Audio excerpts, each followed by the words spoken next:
रामकृष्ण हरी. आज मी गिरगाव येथे गिरगाव वारकरी संप्रदाय आयोजित भव्य दिंडी सोहळा अनुभवण्यासाठी आले होते. हे पंढरीनाथाचं मंदिर खूपच सुंदर होतं आणि पालखी सुद्धा सजून तयार होती दिंडीसाठी. आणि ह्या मंदिराचा गाभारा इतका सुंदर होता ना, नुसतं ह्या मूर्त्यांकडे पाहतच राहावं असं वाटत होतं.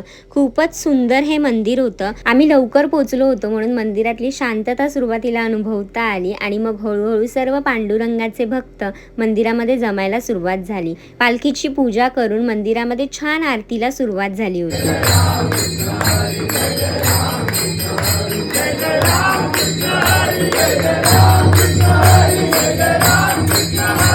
आरती झाल्याच्या नंतर पालखी मंदिराच्या बाहेर आली आणि दिंडीला सुरुवात झाली. अगदी सुंदर अशा नामघोषामध्ये ना दिंडी चालली होती आणि मग मी सुद्धा ह्या दिंडीमध्ये सहभागी झाले. ज्ञानोबा माऊली, ज्ञानराज माऊली तुकाराम.